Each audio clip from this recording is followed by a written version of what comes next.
Olá, eu me chamo Mariana Campos, sou medical coach e trabalho nesse canal 4 pilares: saúde, bem-estar, qualidade de vida e autocuidado. E hoje eu vou conversar sobre um mal que aflige a humanidade desde os seus primórdios, a dor. E para a conversa eu chamei a doutora Thelma Zaca, que é médica ginecologista, acupunturista, com certificação na área de atuação em dor crônica. A doutora Thelma é doutora em ciências pelo Departamento de Neurologia da USP, colaboradora, pesquisadora e coordenadora do Núcleo de Estudos em Dor Pelviperineal do Centro Interdisciplinar de Dor, na Clínica Neurológica do HC, do Hospital das Clínicas, da Faculdade de Medicina da USP.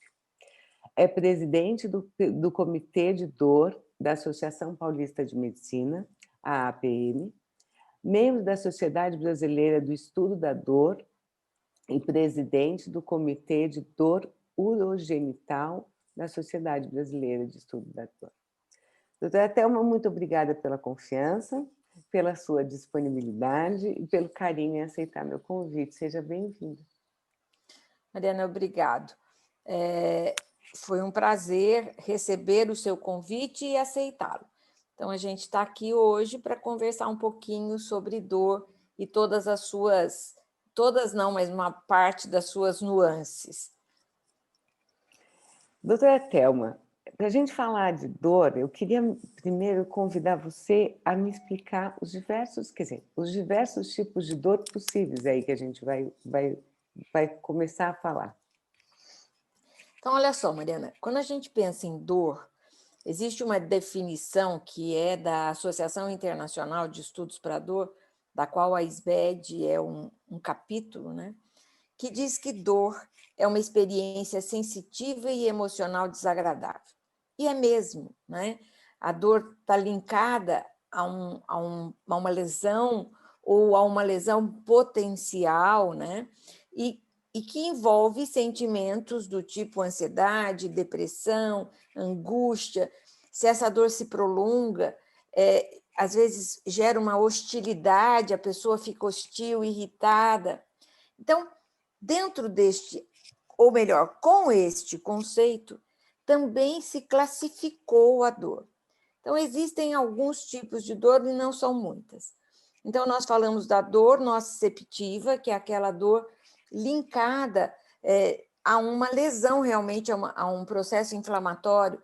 Então, por exemplo, uma fratura, artrite reumatoide, um abscesso, isso é uma dor nociceptiva. Existe uma lesão local, né? E que gera essa dor. Por exemplo, uma cólica nefrética é uma dor nociceptiva, tá? Aí tem a dor neuropática, que é uma dor onde existe uma lesão no sistema nervoso, uma lesão ou uma doença. Então, a esclerose múltipla, um AVC, um pós-AVC, que cursa com uma dor, geralmente é uma dor neuropática, pós-herpes. Então, o herpes zoster é uma doença extremamente maligna na relação com a dor. Às vezes, essas pessoas têm dor durante anos, quando não são bem tratadas logo no seu início. A síndrome do túnel do carpo são exemplos de dor neuropática. Aí a dor pode ser mista, e geralmente ela é mista. Ela tem uma combinação de uma nocicepção com uma dor neuropática. Então, por exemplo, na endometriose. A endometriose, a gente tem uma dor, habitualmente uma dor mista, que mistura a nocicepção, ou seja, os endometriomas que estão ali e que vão lesar e vão determinar dor, e eles lesam muitas vezes nervos, e desenvolve-se por conta disso uma dor neuropática, né? E existe uma dor que é um desafio para todos os médicos, que é a dor nociplástica. Nessa dor, é uma dor disfuncional, onde eu não tenho nada, absolutamente nenhuma lesão. Os exames laboratoriais, os exames de imagem, são absolutamente normais, mas a pessoa tem dor. Por quê? Porque ela tem o sistema ascendente e descendente de dor alterados. Então, ela tem uma amplificação da sensação dolorosa. Então, um exemplo bem clássico é a fibromialgia, onde a pessoa tem dor, tem um sofrimento absurdo, mas não tem lesão, né? E é muito gozado. Dor nociplástica e depressão são até coisas que às vezes andam juntas, mas que são duas situações que a pessoa não tem lesão, não tem doença, os exames são absolutamente normais. E aí as pessoas acham que é frescura, né? Você não tem isso, né? E a gente sabe que existe. Então, os tipos de dor são esses, né? Nociceptivo, neuropático, misto e a dor nociplástica. Doutora, se a gente levar para uma linguagem popular, seria essa última seria a dor emocional? Não dá para dizer que é a dor Não? emocional, é uma dor disfuncional. Tá. Existe uma disfunção entre o estímulo nocivo, né? Então, por exemplo, vamos voltar para a fibromialgia, porque é o exemplo clássico. Se você encostar a mão numa pessoa com fibromialgia, ela vai dizer, por favor, meu corpo dói. E ela não tem uma lesão. Tá? Mas ela não tem, ela pode até ter uma depressão, um quadro ansioso, mas ela não tem um fator psíquico importante, né? Claro que emocionalmente ela fica desgastada, um dos motivos é porque ela tem dor, e o outro é porque as pessoas não entendem que ela tem dor, porque ela não tem lesão, né? Então, não tem dor. E a gente sabe, como eu já disse, que a dor existe. Então, a dor emocional, dentro do conceito, se a gente voltar para o conceito de dor, que diz que é uma experiência sensitiva e emocional desagradável, habitualmente a dor emocional está ligada à experiência dolorosa. Tá? Mas a dor emocional, a dor psíquica, não faz muito parte da nossa vivência. Ela não, inclusive, nem está na classificação de dor, mas porque ela está habitualmente linkada.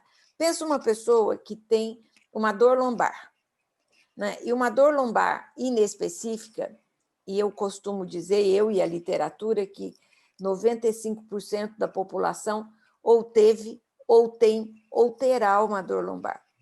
E quando ela não tem causa nenhuma, nós incluímos nessa dor disfuncional, ou seja, existe o estímulo doloroso, o estímulo nocivo, mas ele é entendido aqui no cérebro, ele é amplificado, então aquele estímulo, a dorzinha, se torna um dorzão. De uma maneira bem lúdica, eu costumo explicar para os meus doentes assim, quando eles falam, mas por que eu tenho tanta dor? Eu falo, gente, presta atenção. Então, quando, naquela brincadeira do telefone sem fio, muita gente não conhece mais isso, mas aí eu explico o que é, né? Então, quando você vai passar informação em cadeia, né, até chegar lá no último, e no telefone sem fio, o que acontece? A palavra que o primeiro diz não é a palavra que chega lá no final, não é? Então, é a mesma coisa. Então, eu sempre explico que a boca é o neurônio pré-sináptico. A orelha é o neurônio pós-sináptico. Entre a minha boca e a orelha do próximo, existe um espaço. Esse espaço é a fenda sináptica. E é nessa fenda que, na verdade, tudo meio que acontece, porque ali tem uma série de substâncias, inclusive serotonina, noradrenalina, dopamina, enfim, alguns íons. Então, dependendo do estímulo, nesta fenda eu terei mais ou menos neurotransmissores excitatórios. Então, dependendo da informação, Eu brinco que na Fenda existe a turma do deixa disso e a turma do vai lá e briga, cara. Vai lá, toma uma atitude. Então, a turma do briga é a que vai amplificar a sensação dolorosa, a percepção de dor, porque assim, você pode cortar a mão, mas você vai perceber a dor realmente no cérebro. Então, a turma do vai lá e briga é que vai amplificar essa sensação, essa percepção de um estímulo em dor. A turma do deixa para lá é a turma que vai diminuir, que vai inibir a resposta dolorosa. Então, na pessoa que tem, de novo, uma dor disfuncional, ela tem uma disfunção nisso, ela terá muito mais neurotransmissores excitatórios e a inibição. Então, a turma do deixa disso com ela é muito pequena, em contrapartida com a turma do vai lá e briga. Então, ela vai ter muito mais gente excitando aquela briga do que gente pondo pano quente. Então, por isso que, apesar de não ter, de novo, uma lesão, ela tem uma percepção dolorosa aumentada. Doutora, que coisa interessante. Adorei a brincadeira do... Do Amei. telefone sem fio. Adorei. Adorei porque você sabe que eu acho que tem uma coisa que fica muito clara para a gente, que como a empatia existe ao que os meus olhos veem. Né? Então, se a pessoa tem uma lesão física, a gente fica condoído, a gente... Isso. Agora, a partir do momento que eu não consigo enxergar, eu suponho que a pessoa está de mau humor, que a pessoa tem um gênio difícil, quer dizer, aí vem um monte de suposição e eu não tenho empatia com relação a ela. E para a pessoa que sente dor, é muito mais dolorido todo esse processo. Sim. E existe uma outra coisa que também a gente precisa, Mariana, separar bem o joio do trigo, né? Que é o litígio. Então, a primeira coisa, a pessoa não tem lesão, ela está lá no médico pedindo um atestado, pedindo para ser afastada porque ela não tem condições de trabalhar, e ele olha, a mesma coisa é a depressão. E ele fala, gente, não é tudo isso. Né? O médico tem uma tendência a hipovalorizar a dor do outro, não é? Então, por exemplo, se alguém conta para mim que tem uma cólica renal, que tem cálculos, eu me condoo muito, porque eu já tive, e eu sei o quanto dói, né? Mas, às vezes, o doutor esquece que ele também pode ter a dor, que ele também pode, por exemplo, ter fibromialgia, né? E ele está lá, ele é o médico do trabalho, e ele precisa dar ou não o atestado. Via de regra, ele não dá, porque ele calcula que aquela dor é um litígio. Como a depressão é um litígio. A pessoa está simulando aquele processo. Né? Então, é muito importante que a gente entenda, e você falou muito bem da empatia, não é só que nós precisamos ser empáticos com os nossos doentes, mas nós precisamos entendê-los, ter uma escuta legal, porque às vezes realmente a gente cai no conto do litígio, é um litígio, mas na maior parte das vezes não é isso que acontece. Doutora, a senhora já falou um pouco sobre isso, mas eu queria te perguntar, e a dor, como é que ela afeta a população? Acho que você já contou um pouco essas formas, principalmente a questão da fibromialgia, mas, no geral, eu acho que essa questão do litígio também traz um pouco como é afetada, né? O geral, as pessoas. Então, Mariana, a população tem muito mais dor do que se imagina. Existe um trabalho, até relativamente recente, que mostrou que a população do estado de São Paulo tem muito mais dor do que a população dos outros estados. Na Bahia, e assim, a gente sempre acha que baiano é muito tranquilo, mas também tem, eu não me lembro mais a porcentagem, mas tem um número significante de pessoas com dor. Em São Paulo, 28% da população paulistana, São Paulo capital, tem dor. E essa dor habitualmente é subdiagnosticada e subtratada. Por isso que muitas vezes a dor aguda se torna crônica. Dentro desta questão de que o médico faz uma avaliação para menos e não para igual ou para mais. Então, o que a dor, e principalmente a dor crônica, afeta? Ela afeta o sono das pessoas, ela afeta o humor, ela afeta a vida diária. A pessoa começa a ter uma funcionalidade menor. Então, ela não faz mais, ela não limpa a casa, ela não cuida das crianças. E isso é geral, pensa na enxaqueca. Existem vários trabalhos mostrando o quanto a enxaqueca afeta a vida diária das pessoas, né?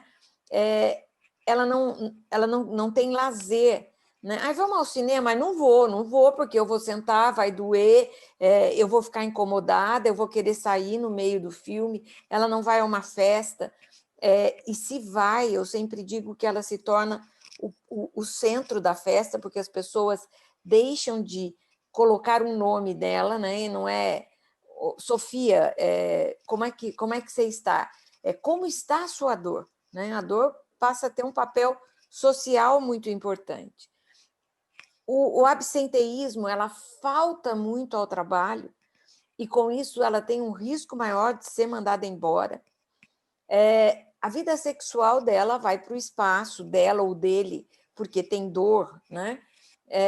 Então, a dor afeta de uma maneira global as pessoas e as populações, sem dúvida. Aí existe um outro problema, que é o acesso ao tratamento. Dentro do SUS, esse acesso já começa a ficar... Já começa, não, ele é mais difícil. E aí tem a questão da medicação. Não é toda medicação que o SUS libera. E muitas vezes o paciente não pode comprar aquela medicação.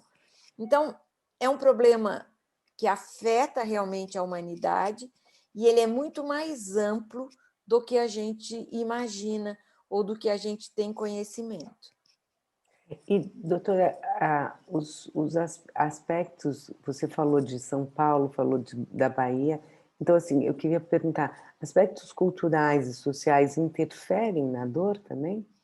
Interferem. Então, aí vamos pensar em algumas coisas. Primeiro, Uhum. se você for ver as prevalências de dor, de diferentes dores, enxaqueca, fibromialgia, dor lombar, geral, tá? Disfunção de ATM, enfim, você vai perceber que é muito mais incidente em mulher do que homem. E para mim isso é um enorme de um viés. Por quê? Porque a mulher busca muito mais o atendimento médico do que o homem. Ele só vai em ultimíssimo caso. Uma das questões que ele vai em ultimíssimo caso, e existe um trabalho bem interessante que mostra que o homem mais queixoso duvida-se um pouco da sua masculinidade, a mulher mais durona na dor também se desconfia da sua feminilidade, o quanto ela tem uma característica masculina e o homem o quanto ele tem uma característica feminina. Então, a gente vai perceber que por que o homem vai menos? Porque ele foi criado assim. Na nossa cultura, homem não tem dor. Se ele cai e se machuca, habitualmente o que o pai ou a mãe diz? Levanta, bate aí, limpa e está tudo certo, o homem não chora. Por conta disso, os homens têm uma dificuldade maior de se expressar, porque eles nunca puderam expressar sua dor. E a mulher tem uma dificuldade nenhuma, porque toda vez que ela tem um dodói, todo mundo aconchega e ela chora, e ok, mulher pode chorar, pode ser mais sensível. Então, esta questão do sexo é uma das coisas, é uma das diferenças na questão cultural. A outra questão, mas apesar que essa eu acho que é a etnia, né? Então, para mim, hoje, existe meio que passar a régua e está tudo mais ou menos igual. Mas, no passado, e até alguns orientais, eles têm muito menos dor. Na verdade, não é que eles têm menos dor, eles têm uma maior tolerabilidade à dor, até por conta da cultura. Em relação à cor da pele, os afrodescendentes têm também menos queixas do que os brancos. Também é uma questão cultural, uma questão de acesso aos serviços, enfim. Mas é mais ou menos isso. Então, a mulher queixa mais, não quer dizer que ela tenha mais dor, na minha forma de ver, os trabalhos todos dizem que ela tem mais dor, a prevalência é sempre maior na mulher do que no homem, mas, na minha forma de ver, pelo acesso e pela facilidade que ela tem de se queixar, né? Apesar de toda uma cultura dizendo que o homem é muito mais melindroso, queixoso, ele tem uma gripe, ele vai para a cama, mas parece que isso na literatura não é muito verdade. Então, você falou de ATM, né? Eu fiz inclusive a ortognática, a cirurgia para correção da ATM. E teve uma história muito curiosa que aconteceu, porque foi o seguinte, eu fiz a cirurgia e um belo dia, no meio da madrugada, eu estava recém-operada, assim, fazia pouco tempo, eu acordei com uma angústia, uma falta, mas uma falta, assim. Eu fui ao banheiro meio super sensível com essa falta que eu estava sentindo, meio emocionada até. E olhei no banheiro e fiquei me olhando assim, tentando reconhecer o que era. E aí eu percebi que eu estava com falta da dor. Eu sentia Olha falta que da dor, interessante! né? E aí eu achei aquilo tão maluco, né? E assim, eu queria que a senhora comentasse um pouco isso, porque como eu passei 27 anos tendo dor, entendeu? Eu tinha uma dor que na verdade, eu era completamente acostumada com ela, porque imagina, 27 anos tendo dor, Ela né? era sua Veio amiga desde a íntima. infância. E de repente eu não senti mais ela. Eu queria que você comentasse um pouco isso. Então, Mariana, habitualmente, o que eu observo, como eu trato muito mais dor crônica, e no seu caso a dor também era crônica, o que eu observo é que o paciente fica extremamente feliz de não ter dor, mas ele leva um tempo Sim, real, e isso é real, para entender que ele não tem mais dor. Quando ele chega no consultório e você pergunta, escuta, e a sua dor está melhor? Ele fala, então, não. Eu falo, Aí, habitualmente, o acompanhante diz, como que não?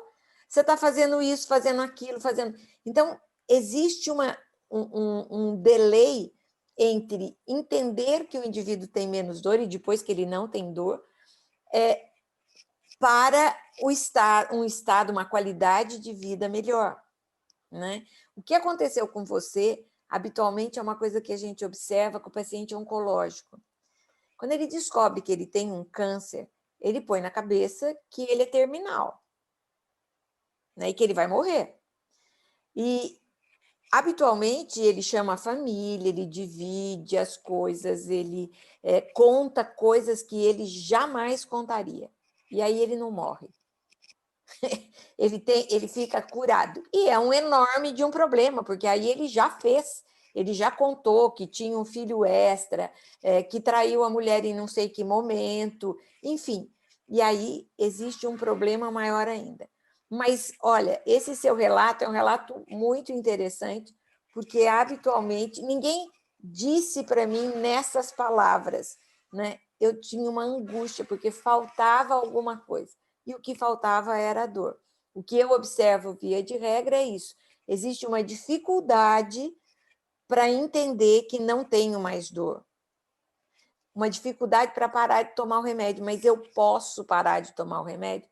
Pode. Sua dor não melhorou? Não, melhorou. Então, né? Ontem, por exemplo, eu atendi uma paciente com uma história super aguda de uma infecção, enfim, e a acompanhante dizia, mas escuta, nós não vamos tratar a dor dela. Eu disse, mas eu perguntava, você tem dor? Não, eu tenho desconforto, dificuldade para urinar, mas eu não tenho dor, até porque nem tinha mais a infecção urinária. Então, o entendimento é uma coisa muito, muito interessante e complexa.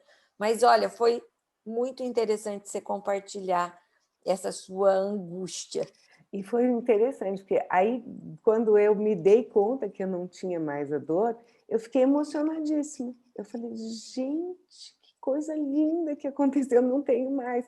Aí eu mexi a boca, fiquei um tempo na frente do espelho assim, abrindo, fechando a boca. Que horas que vai acontecer a dor, né? Exatamente, exatamente, ficar esperando, né. Doutora, você falou agora da dor crônica, né, que é a tua especialidade.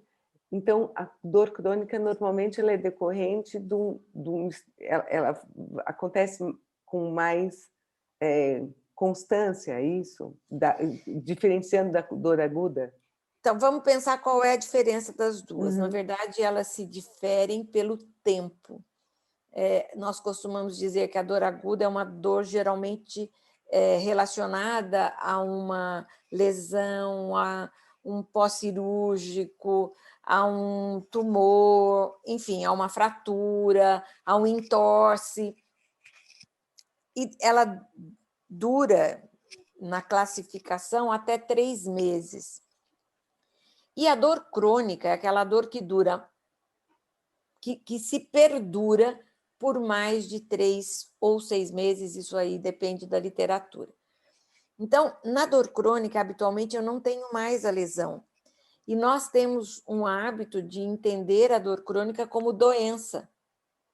Qual é a doença do indivíduo? Dor crônica. Os exames são normais, por exemplo, um pós-cirúrgico, que esse paciente teve muita dor no pós-cirúrgico e foi maltratado, né? Aí faz um lisador para ele e ok, né? E essa dor perdurou, perdurou, perdurou, perdurou. A cicatriz está perfeita, ele não tem mais o tumor que tinha, enfim, o problema que tinha, mas ele continua com dor. Então, habitualmente, a dor crônica, ela acontece decorrente de uma dor aguda maltratada. A fibromialgia é uma dor crônica? A fibromialgia é uma dor crônica. A endometriose é uma dor crônica?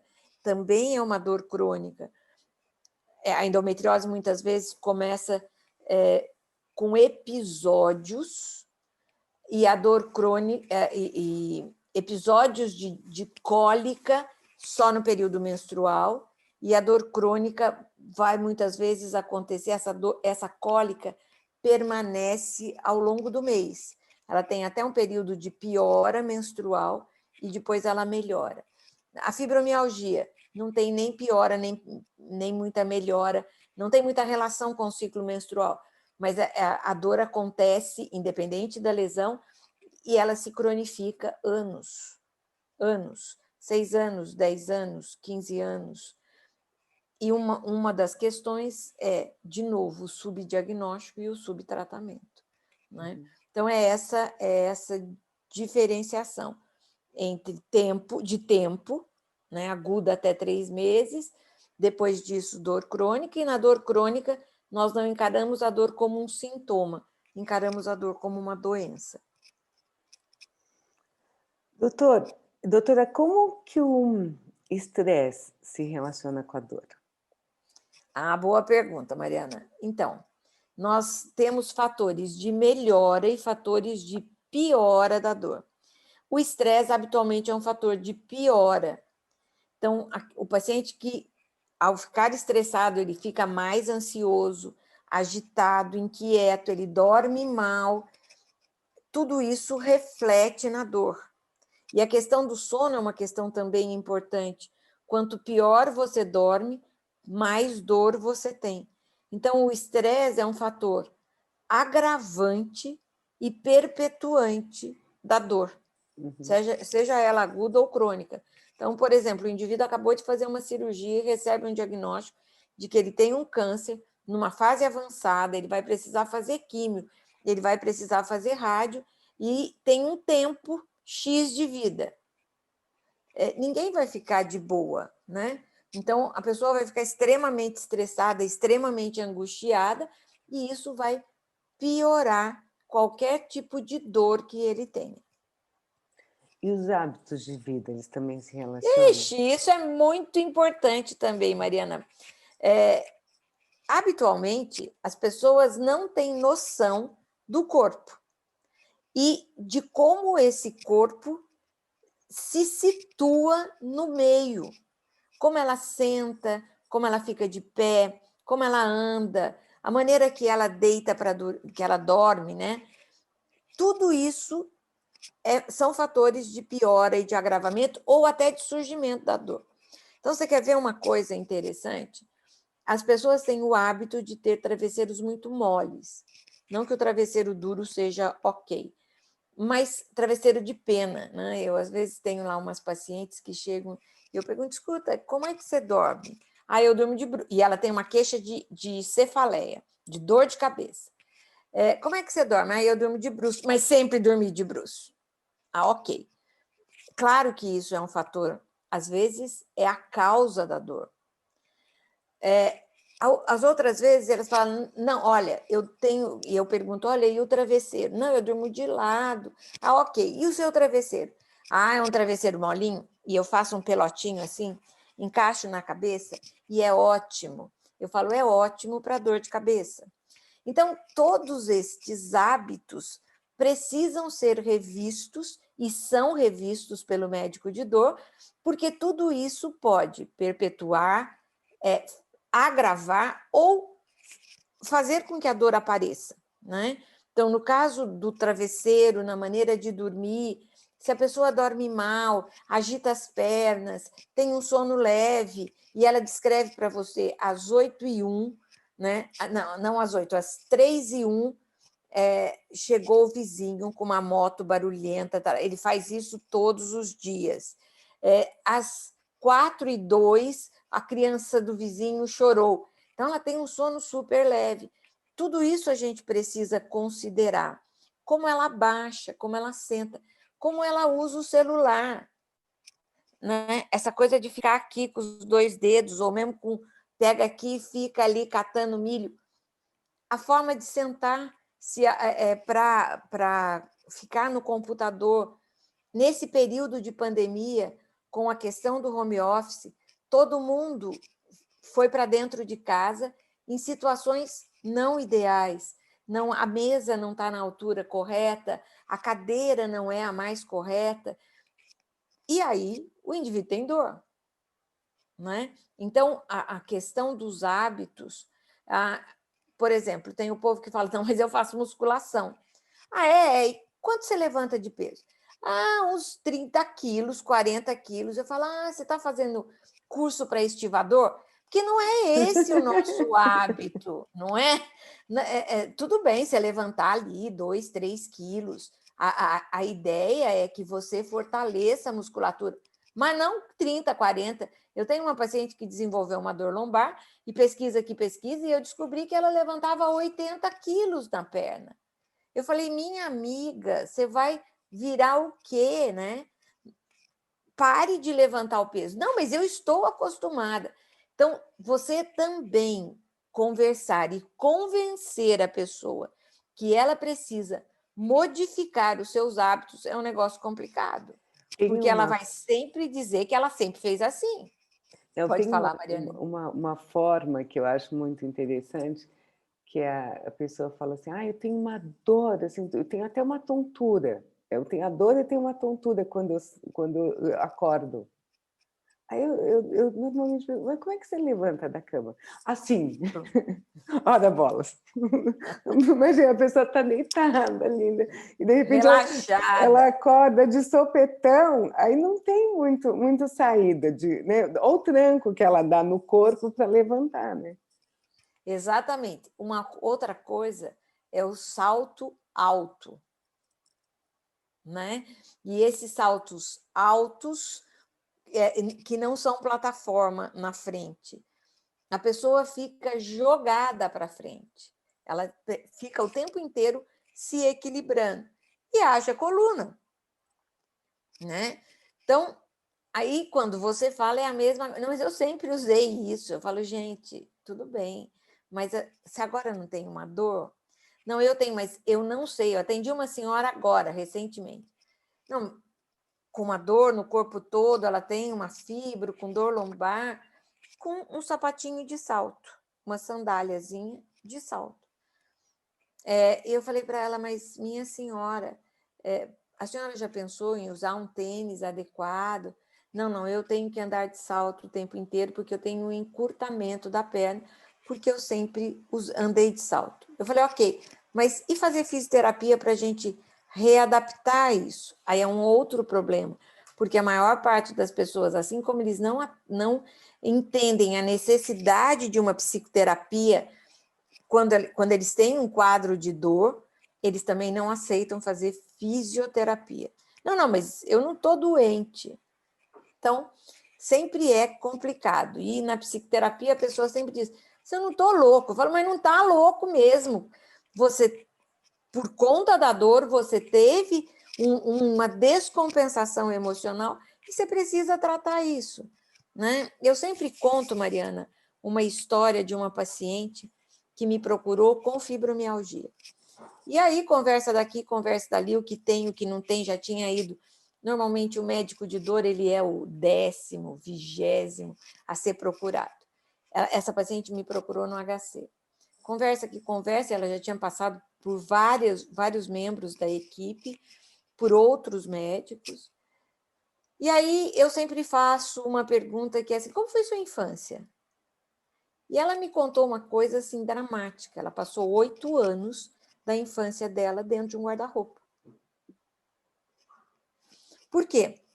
O pai era um alcoólatra e a mãe cansou um dia de apanhar e de ele quebrar tudo, enfim, juntou as crianças, entregou as crianças num orfanato e só ficou com ela. Eles viveram na rua, dormiram na rua, até que a mãe conseguiu um emprego numa casa de família, que não aceitava a criança. A mãe entrou com ela e a orientou que ela iria ficar durante o dia dentro do guarda-roupa. Era a única forma de sair da rua e ter uma qualidade de vida melhor. Então, as refeições, a mãe fazia um prato maior, levava no quarto e elas dividiam, né? E a menina viveu 8 anos num guarda-roupa. Nossa Senhora. É bem possível que a fibromialgia dela começou lá, né? Por toda essa questão e por todo o estresse que esta mãe e que ela passavam, porque não podia fazer barulho. Com certeza. Na casa tinham crianças que brincavam no quintal. E ela tinha uma vontade enorme de brincar com as crianças. E essa história termina quando um dia ela não resistiu e foi olhar as crianças brincando e as crianças a viram dentro do quarto. E aí contaram para a mãe e a mãe colocou-as para fora da casa. Elas voltaram a dormir na rua, até que a vida foi melhorando e ela hoje tem uma vida adequada, né, aos padrões normais. Então, você veja, são histórias cruéis. E aí, dentro disso, vem a violência física, a violência doméstica, a violência sexual, que os pacientes com dor crônica habitualmente têm e que não contam. Não contam porque ninguém está preparado para ouvir. Eu sempre falo isso quando eu vou dar aula em algum lugar. Eu falo, vocês perguntam da violência? Quem pergunta, levanta a mão. Ninguém levanta a mão. Porque ninguém pergunta. Porque ninguém quer saber a resposta. E eu sempre falo para eles, gente, ninguém tem que lidar com esse problema. Vocês precisam saber se ele existe. E ao saber se ele existe, orientar essa paciente ou este paciente, porque no homem isso também acontece, para buscar um tratamento adequado, uma psicoterapia, né? A psicoterapia ajuda muito a gente no tratamento da dor crônica. Isso é muito interessante, porque eu conheci o trabalho da clínica de dor do Hospital das Clínicas através da minha avó, né? Ela tinha uma dor miofascial, né, muito, muito intensa, e ela veio fazer o tratamento E uma das coisas que mais me impressionou já era, na época, a multidisciplinaridade da clínica, né? Exatamente. Exatamente, tinha psicólogos, tinha acupunturista, tinha os Fisioterapeutas. enfim, isso era tão, eh, tão completo, né, e trazia um conforto para o paciente.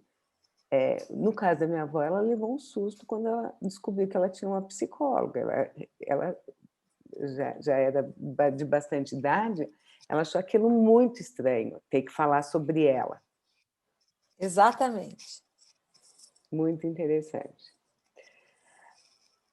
E aí você já falou um pouco, porque existem alguns trabalhos, né, sobre esse limiar de dor entre homens e mulheres. Você falou um pouco disso lá no começo, trazendo que as mulheres sentem mais dor, mas eu queria entender um pouco isso com relação aos hormônios. Eles têm alguma relação com isso? Então, parece que sim. Eu não vou bater o martelo nisso, mas tudo indica que sim. Então, se você pensar que todas as dores pioram na fase pré-menstrual e menstrual, todas as dores mesmo pioram nessa fase. Não vou denominar, mas até a disfunção de ATM piora nessa fase. Então, a gente acredita, e os estudos mostram, e um dos estudos que é clássico foi feito com ratinhos, e mostraram que o quê? Aquela ratinha que se tirou os ovários dela, bom, gente, não é para tirar os ovários de ninguém, porque isso vai fazer melhorar a dor. Mas elas não tinham mais estrógeno, e parece, tudo indica que o estrógeno é o fator nociceptivo, é o fator determinante de dor. Quando tiravam os ovários dela, elas ficavam melhor da dor. E se lhe davam testosterona, menos reações dolorosas elas apresentavam. Existe se faz uma estimulação na pata do rato para identificar a questão de dor. Nos ratos machos, quando você oferecia para eles, injetava neles estrógeno, esses ratos se comportavam, a nível de dor, com respostas semelhantes ao do sexo feminino, a da rata, né? E se você tirava a testosterona, mesmo que então você fazia uma eczérese da parte gonadal dele, eles se comportavam, mesmo você não dando estrógeno, eles se comportavam como as ratas de novo. Então, vamos trazer isso para a vida real. Então, olha só, as enxaquecas, por exemplo, que a gente sabe que são hormônio dependentes e que, via de regra, elas aumentam, elas pioram na fase pré-menstrual e menstrual, ou elas só surgem nesse período. Muito bem, quando a mulher entra na menopausa, e na menopausa, no climatério já diminui, dentro do climatério a gente tem a menopausa, que é quando efetivamente para de menstruar. Para de menstruar por quê? Porque diminui muito o estrógeno. E com ele diminui a enxaqueca. Olha que coisa interessante. E se você fizer a reposição hormonal, elas vão voltar a ter enxaqueca. As mulheres, as jovens que têm enxaqueca, se elas usam anticoncepcional combinado, estrógeno e progesterona, elas terão mais enxaqueca.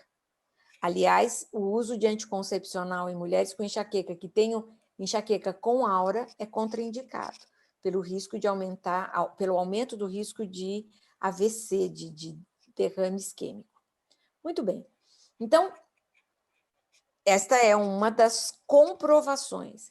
Outra coisa, por exemplo, na síndrome do intestino irritável, que você também tem um ciclo que depende do ciclo menstrual. Também piora na fase pré-menstrual. Quando elas entram no climatério e na menopausa, também diminui, porque acredita-se que tem uma relação com o estrógeno. Então, os estrógenos parecem realmente ser nociceptores. Ah, só um detalhe, tem um trabalho com fibromialgia que se aplicou testosterona transdérmica, né? Fazia-se na pele, e também se observou melhora. Então, esse terreno, Mariana, é um terreno ainda novo, as pessoas trabalham pouco nisso, porque normalmente os trabalhos e as drogas são habitualmente experimentadas em homens, porque os homens não têm a flutuação hormonal. A maior parte dos estudos de tolerância à dor, limiar de dor, também são feitos com homens, por conta da flutuação hormonal. Os poucos estudos que existem com mulheres mostram que realmente a flutuação hormonal altera a tolerabilidade e o limiar de dor das mulheres, dependendo da fase do ciclo menstrual. Quem pode ser o responsável por isso? Quais são os dois hormônios fundamentais da mulher? O estrógeno e a progesterona. Mas parece que a progesterona é um pouco mais protetora e o estrógeno mais invasivo, vamos dizer assim. Interessante, tá no começo, mas vamos torcer para isso adiantar bastante, né, doutora? Porque eu acho. Isso também se relaciona com questões de gênero?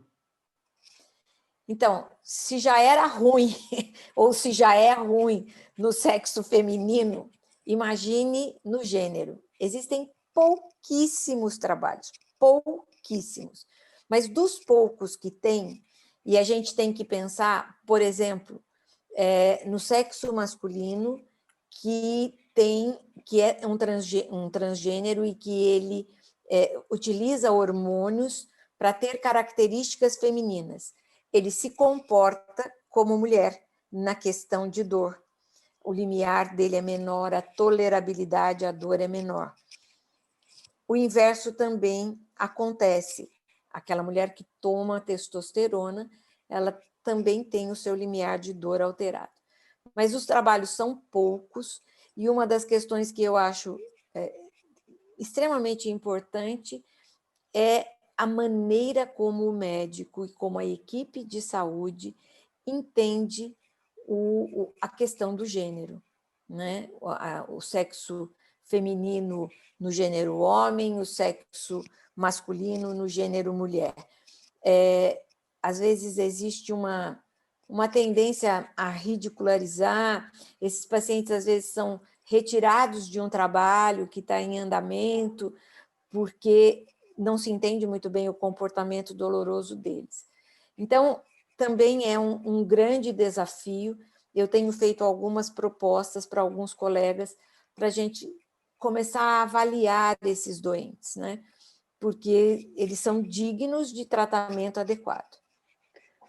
Doutora Thelma, eu fico encantada de ver que, além de toda a tua excelência técnica e conhecimento científico, enfim, existe uma escuta. Existe uma escuta muito, muito cuidadosa da sua parte e muita curiosidade, porque aquela pessoa que está com dor, ela é, acima de tudo, uma pessoa que é digna de receber um tratamento. Então, é isso que eu discuto quando ouço as suas narrativas dos pacientes. Então, muita gratidão por escutar isso, viu? E eu queria te perguntar qual é o recado que você deixa para as pessoas. Então, o meu recado é o seguinte: não subestime sua dor. Conte para o médico. Se ele não te escuta, procure um outro colega que vá escutar. Tem um livro que é muito interessante que se chama O Paciente Tem uma História para Contar. Todo paciente tem uma história para contar. E uma das coisas, e isso é conhecido na medicina, o médico habitualmente interrompe o doente quando ele começa a sua narrativa com 17 segundos. O paciente começa a falar, ele já interrompe. Mas começou quando? De que jeito? Parará. Então, é muito importante ter essa escuta. Realmente eu tenho isso, Mariana, são 43 anos de carreira, apaixonada por aquilo que eu faço. Então, é importante que você conte tudo. né? Eu brinco também uma outra coisa que, assim, o homem, já com toda a dificuldade que ele tem, ele chega no teu consultório e diz assim, olha, eu pergunto, e aí, o que, que você sente? Eu tenho uma dor lombar. A conversa não continua. Como começou? Né? Aí tem os 17 segundos, porque ele não comenta. E aí ele vai dizer, não, eu levantei um peso, eu lavei o carro. Então, ele é mais monossilábico. A mulher tem uma história, e ela vai contar que tudo começou no velório da mãe, ou porque o marido traiu, ou porque o filho está usando droga. Então, você tem que entender esse contexto, né? Então, o meu recado é esse. Conte, não subestime sua dor, conte para o médico como ela é, em detalhes, é uma dor em choque, é uma dor em pontada, é uma dor, é um aperto, enfim. Porque se você tiver um bom diagnóstico, você terá um bom tratamento. E, com isso, uma melhor qualidade de vida. Doutora Thelma, muito obrigada, muita gratidão por essa conversa. Eu adorei, muito, muito, muito. Adorei as suas histórias, adorei a maneira como você explica isso. É uma delícia mesmo escutar você. Obrigada. Mariana, eu agradeço muito o convite, a possibilidade de estar aqui contando histórias da vida real e estimulando as pessoas a procurar um tratamento para a dor, independente de que as pessoas acreditem ou não na dor dela, né? E foi muito, muito, muito gostoso. E estou à disposição para a gente conversar num outro momento. Muito obrigada, doutora. Um beijo. Obrigada. Tchau, tchau. Beijo grande para você.